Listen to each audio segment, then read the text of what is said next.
Hello, my name is Dr. K, and my highest excitement is providing you with the tools, the strategies, and the technologies to help you evolve rapidly as conscious leaders in body, mind, and spirit so we can be the change that we've been waiting for. Make sure you like, subscribe, and share this with someone you love, and I will see you in the next video.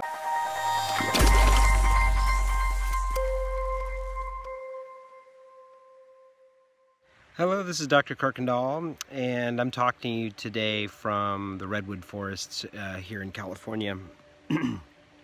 I've done so much travel internationally, I forget how beautiful the United States is and how amazing it is just to get out and explore and see some of it and really listen. And I just had an insight that I experienced over the course of going to a gathering of 500 people, and it was called Singing Alive. And I met a lot of really amazing people, and I want to mention a few here just to inspire you.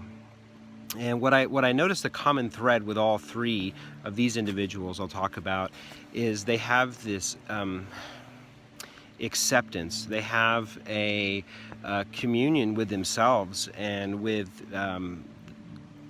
just being okay with what shows up. And one of them was a guy named Matthew Eklund, and he has Arco Isis going in Guatemala at the lake, and he's a musician, and he started to play recently with jazz.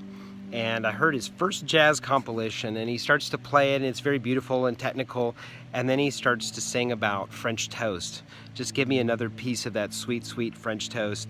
And it's just so funny to hear how something that most people would say, gosh, why don't you put it to a lyric that would make the song even more magical, and that he's just so funny and he laughs like uncontrollably, and he's just really seemingly in love with his life and just in love with the cosmic joke of the whole thing.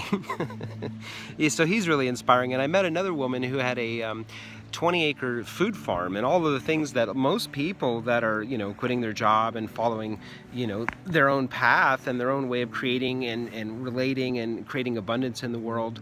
And this woman had created a 20-acre food farm in Hawaii, in a beautiful, beautiful place. And I met her, and she said, yeah, the whole thing was wiped out during the volcano recently, all the lava flow. And I said, oh my God, what was left when you got back? And she said, just a 20-foot wave of solid, frozen in time lava.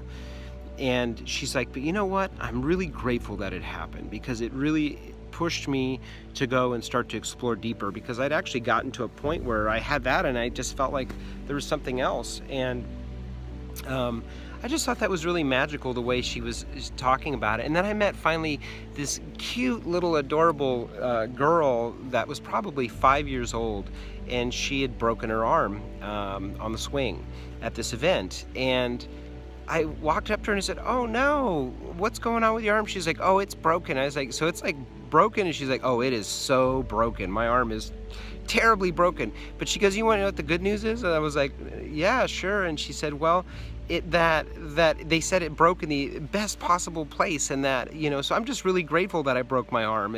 It's actually kind of a good thing. And she went on about it, and I just was so inspired that, people that are out there that are not reported on the news, that are living in a way of gratitude, living in a way of looking at the lesson that's deeper, and not waiting for the lesson to come 20 years later down the road where you're like, oh man, I look back and that was good. Look back right now in whatever you're in as the fertilizer that will birth the newness that's coming in your life. These people are great examples of that, and there are modern day heroes. They're ones that live in joy, ones that live in passion, ones that live in power and possibility. And that is a much more rich soil to grow something new in your life, to see the fertilizer that it is, the nutrients that will birth something new.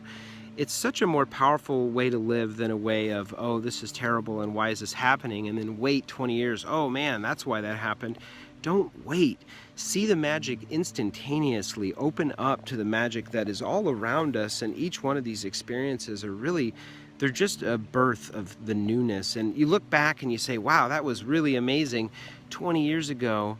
And if you can see the magic looking back in your life at some of the experiences, the death of your mother or the loss of a loved one, or you know, the career that you lost and you thought you had worked so hard to get there, see the blessing in it as soon as possible, because that is where the moments of grace and connection and expansion really open up for all of us. And if we walk like that, even if we're making this up and we're just positive thinking, think about how many more doorways open up to someone who says, I just lost my entire land, my entire property, but it's a good thing, versus someone who's always regretting and looking back and saying it's a terrible thing. Whether you want to believe that's just positive thinking or living in a very different way where you're listening for the magic in every experience, what it does is it makes for a much easier journey, a much easier passage. And you can choose either way, and I inspire you and encourage you today to choose the path that is the one of seeing the beauty and the magic, and even in the breakdown, even in the tough times. I love you, and I will talk to you soon. If this video was inspiring and empowering, make sure you share it with someone you love, like, subscribe, and click the bell so you don't miss a single thing, and I will see you in the next video.